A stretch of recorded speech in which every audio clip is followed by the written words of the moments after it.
So welcome to Carmel Winery at Rishon LeZion.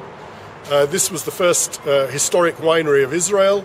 This is where the wine industry that was founded by Baron Edmund de Rothschild at the end of the 19th century began. And here you see the sign at the entrance. Carmel Oriental, which eventually became known as Carmel Mizrahi, was the company that sold wine in the Ottoman Empire. And Carmel Wine Company is the company that sold wine abroad. Okay. The name Carmel comes from the word Kerem El in Hebrew, which means God's vineyard. And Carmel Oriental was translated to Carmel Mizrahi. So Carmel Winery is the historic winery of Israel. It was founded in 1882. Carmel Winery now consists of 4 different wineries. The 2 historic wineries at Rishon LeZion and Zichron Yaakov, and 2 state-of-the-art boutique wineries. One is Yatir Winery at Tel Arad in the northeast Negev desert, and one is Kayumi Winery in the Ramat Dalton area of the Upper Galilee.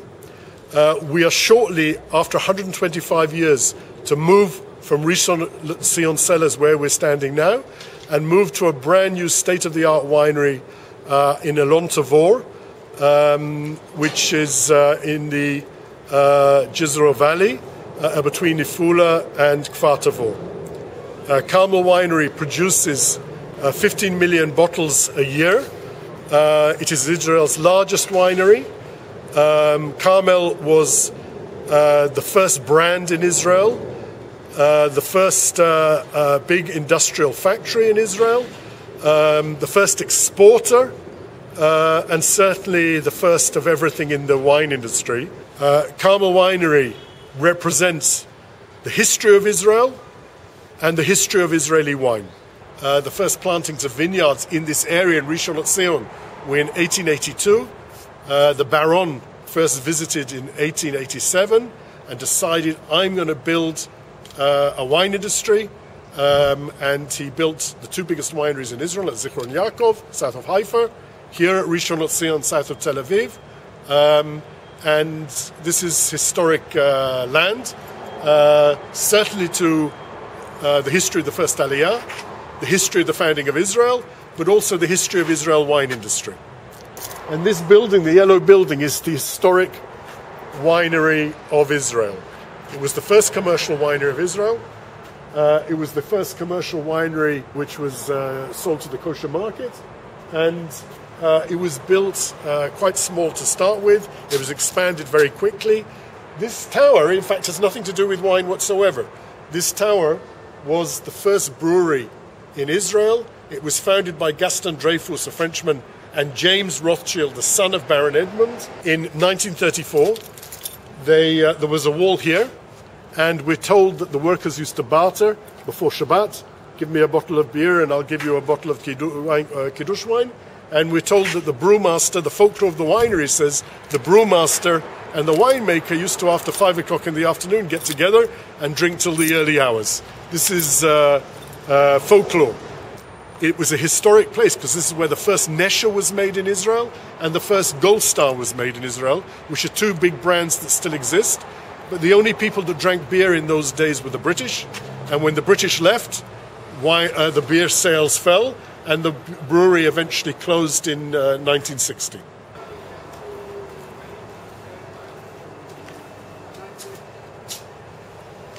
Here, the entrance to the accounts department, and this is the only clue left that there used to be a brewery here, because the Nesher, or eagle, was the logo of the Palestine Brewery, founded in 1934. And until today, Nesher is a brand which is sold by Tempo along with Gold Star. In the stone entrance to what is the accounts department, and this used to be where the brewery offices were, you see this Nesher, which in English is an eagle, with a glass of beer. And this is the only sign left in the winery that once there was a brewery here. And isn't it beautiful? This is a beautiful garden, which is slightly overrun today, but when I first knew it, it was very beautiful. And this is the garden of the 7 species that are blessed. And you'll find within this garden you know, the olive tree, the vine, the fig tree, etc., of the 7 blessed species in this beautiful garden which enters the management office. This is something wonderful. This is the bell, which is the way they were in contact, the managers were in contact with the workers. This bell was used when there were times for prayer, times for eating, times for breaks. And so it's a very historical thing at the winery. The same bell was rung, and every worker knew what it meant and what the reason was. The winery was built in 1890, but Carmel Winery, according to its logo, was founded in 1882. And the reason for the difference was as follows. The farming village of Rishon LeZion was built in 1882 as people came from Russia and settled here, and they planted vineyards. The vineyards were almost experimental vineyards, but the founding of Carmel is taken from that date. In fact, the winery wasn't built until 1889, and it was opened in 1890. And there's the date in the Hebrew date, as well as the regular date. Now we're going to go into the famous cellar, which is really a historical leftover from the winery that was founded in 1890. The first wine they made in 1890 turned to vinegar. Even though Rothschild sent a winemaker from Bordeaux and the best experts, agronomists from France, they were surprised at how hot it was in July and August. The first year, the vintage turned to vinegar, but it didn't matter. The Rothschilds paid the growers. Everyone ended up happy, but there was no wine. The second year, they sent a big ice machine from Egypt, which had large blocks of ice that they put into bags and put into large barrels like this, which is what they made the wine in those days. Large oak barrels. But it wasn't good enough, and some of the wine was lost because there was no temperature control. The third year, they made some primitive pipes to run cold water through and put them into the barrels to try and lower the temperature, and even that didn't work. So Rothschild had no choice but to build the deep underground cellars that he built at Zichron Yaakov and Rishon LeZion. So now we're going to visit the cellars built by Rothschild. He started in 1893, he finished in 1896. The cellars were built by Templars. There was one by the name of Schumacher that built it, and Templars also built the wineries at Mikveh Yisrael and also at Sarona in those days. The cellars, the idea was to keep the temperature cooler than July and August, and maybe to keep the temperature warmer but more consistent in January and February. Let's go down and have a look. To build these cellars cost an absolute fortune. They built 6 here and 6 at Zichron Yaakov. In total, it cost 11 million francs. To buy the famous winery Chateau Lafite cost the Rothschild family only 4 million francs.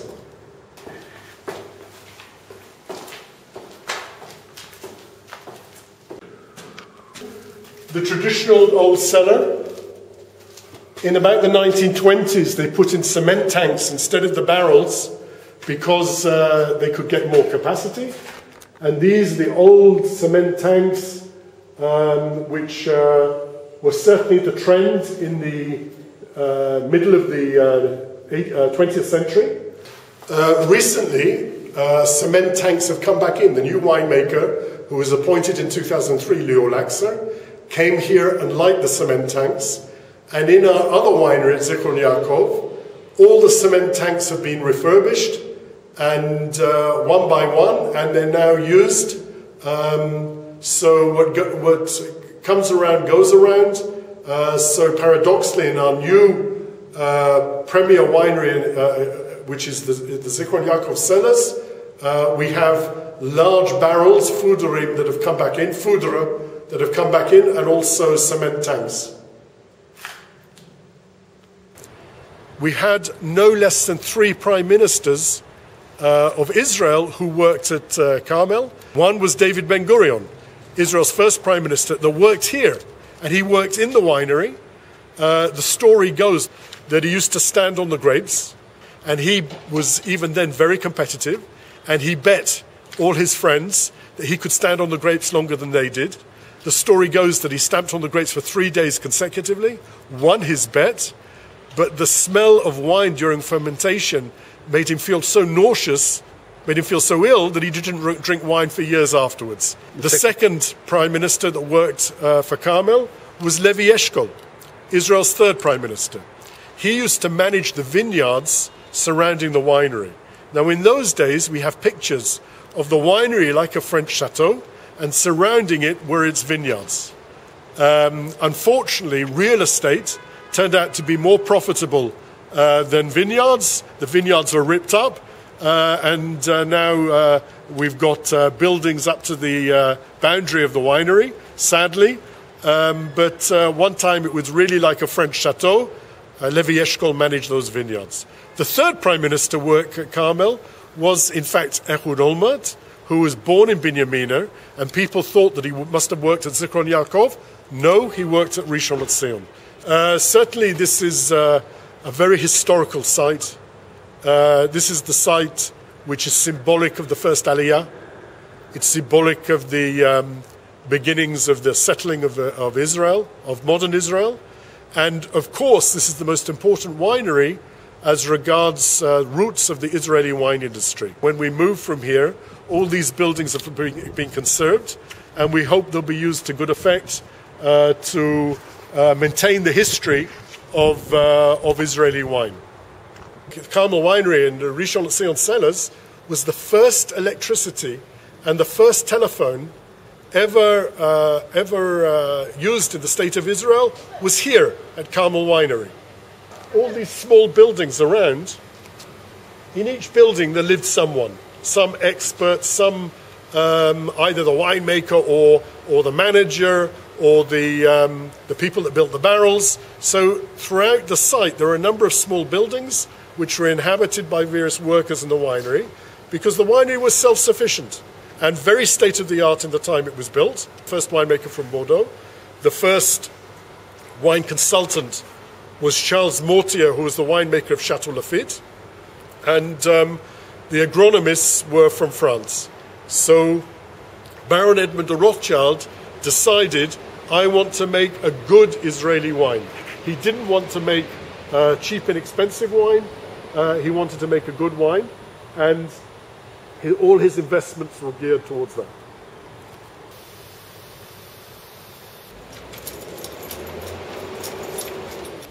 This is the Mesgeria, also known as Olam Avraham Ben Moshe, who is the managing director of the winery from 1987 to 2002. It used to be the Mesgeria, which is the metal workshop. It's obviously where they made the tanks, or shaped the tanks, and maintained them. But if we look in now, this room was painted in about 1990 to celebrate the history of Rishon LeZion and of the winery. I would like to draw your attention to the beautiful roof, the wooden roof, which unfortunately was painted, but the actual wood and the artwork was similar to all the winery's buildings.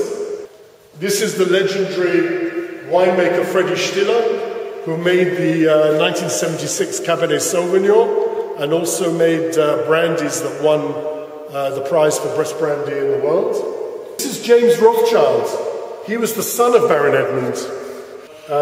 He left France, went to England, came to be an English politician, took over his father's interests in Palestine, as it was then called, and it was he who donated Rishon LeZion cellars and Zichron Yaakov cellars to Carmel Winery in 1957. He also provided the money to build the Knesset, the Israel Parliament building, and also started off a foundation called Yad HaNadiv that supports Israel until today. David Ben-Gurion, who worked here and then visited after many years, Chaim Weizmann. This was the painter. His name was Schwartz. He painted it, and very modestly he decided to put himself in the painting. This is the famous brandy room, where the brandy was left aging quietly for a number of years. Always there was a strong aroma of brandy, which was the angel share, the share that evaporates. And the room was famous because it had wooden slats on the roof. Sometimes the rain came in, but it certainly was a room of tremendous character. Unfortunately, it's closed, we can't see it. This is dangerous. So we're going for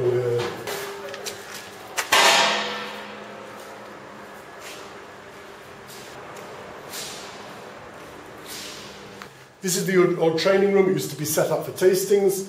There used to be a bar here, and unfortunately now it's all been left as it is now. But I would like to show you the beautiful lights they used to have, made from barrels and magnums, which I think is very special.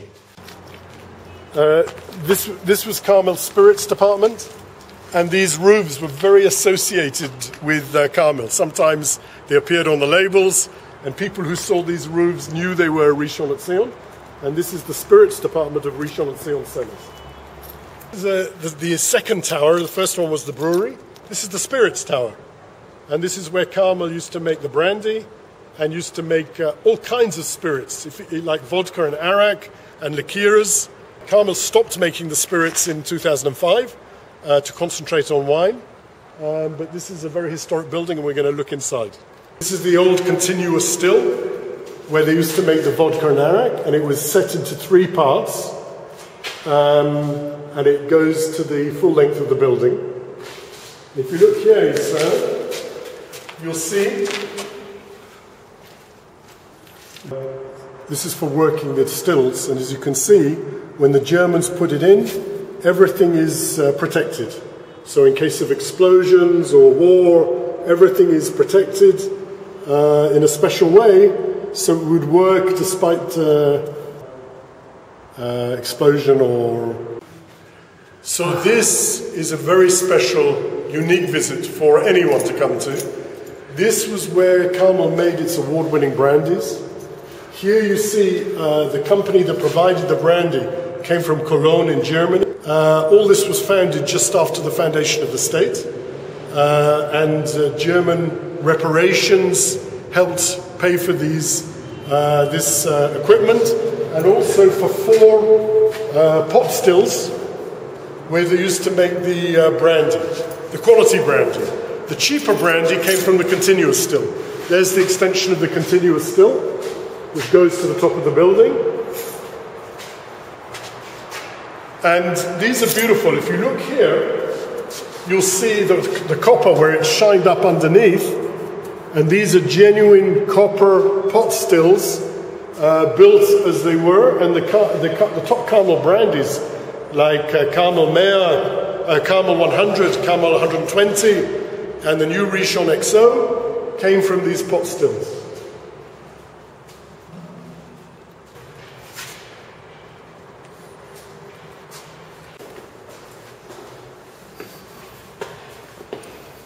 Something really which represents the history of our country.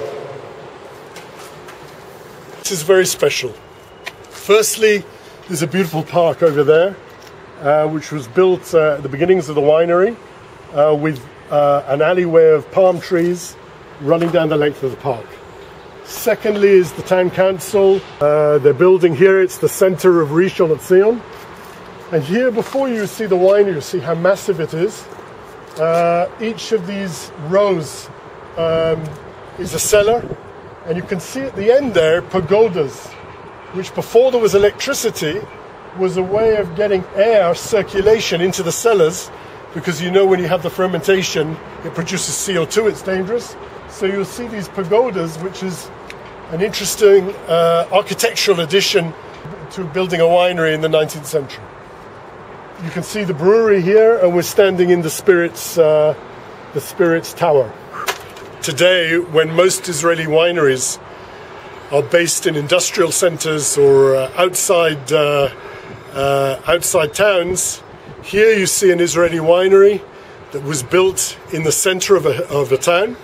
Rishon LeZion is now Israel's fourth biggest town, and it literally grew up around this winery building, and so it's very special. Interesting about this area, first you see the beautiful old building, and secondly you can see the trees that are planted here. You can see that they were also interested in aesthetics, and the place is beautifully decorated with planted trees wherever possible to soften what is basically a drinks winery. There's beautiful trees, and you can see how tall they are, and they're probably, some of them are 100 years old. Where I remember at the harvest time, children from local schools invited to stampen the grapes and produce wine. The grapes would be bought during the harvest to these places here. They would be taken out and put on the floor where they were stamped upon. The juice would go into these places here, where there was an amphora, where the fermentation, where the amphora would collect the wine, and then people would go down the steps and pick up the amphora and take them for storage. So this is an old-fashioned wine press. This is the wine press room, the Hedagat. We had many important tastings here over the years, under the gaze of Baron Edmond de Rothschild. Baron Edmond de Rothschild was a Frenchman, lived in Paris. He was a banker. He also happened to own Chateau Lafite Rothschild, which is arguably the most famous wine in the world. And he was the person that founded an Israel wine industry and also founded Carmel Winery. And Israel wine owes him a lot. He insisted in bringing over Bordeaux varieties after first planting Mediterranean varieties. He claimed, I want to make a good wine. Carmel and Israel has no place selling inexpensive wine. And he insisted he brought over Cabernet Sauvignon, Malbec, and Cabernet Franc. His dream didn't work, but 100 years later, when the Israel wine revolution happened, it happened with the Bordeaux varieties that the Baron brought over. And in 2006, Carmel came out with the Carmel limited edition, a Bordeaux blend of the 5 Bordeaux varieties. So the Baron's dream to make a great Bordeaux-style wine came true, but 100 years later. You can see up there a range of the old labels, some of them really beautiful. Old labels, some of them showing the brand name Rishon, others showing the brand name Carmel, some of them talking about Palestine, some Palwyn. We're showing you Rishon LeZion Cellars, which is really a winery which has been closing, in the process of closing since 2011. We last received grapes in 2010.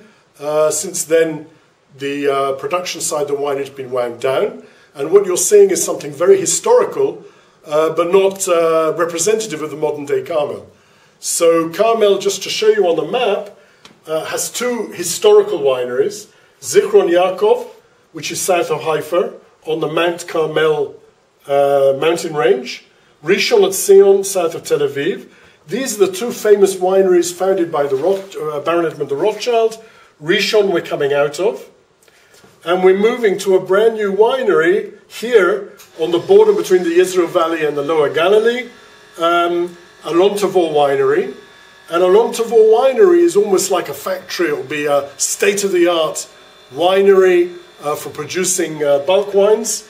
And this will work with Zichron Yaakov, which is now the quality winery of Carmel. Because if you go to Zichron Yaakov, you see all the history you see here at Rishon, but with state-of-the-art tanks and all the receival bins, everything built for a state-of-the-art winery of the 21st century.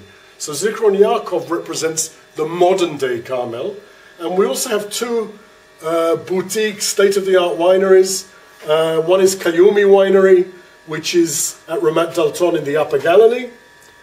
And the other is Yatir Winery at Tel Arad in the northern East Negev. And these are both like quality stations for Carmel as well, close to key vineyards.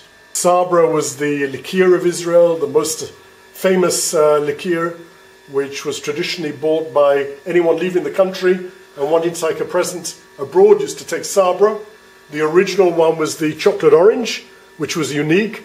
Sabra was founded, in fact, by Seagram's, the big drinks company, in the 1960s. From the 1990s, Carmel used to make it under license on behalf of Seagram. In 2003, Carmel purchased Sabra, and recently Carmel sold it because liqueurs declined, and really only the big brands still exist with a global spend behind them. But this is also part of this history of Israel, and it's also very much associated with Carmel Winery. This is just outside my office at Rishon LeZion Cellars. Look at this eucalyptus tree. Look how big it is. I have pictures when the winery first started that it was a tiny, small tree. Look how it's grown, and think of the history that this tree has seen.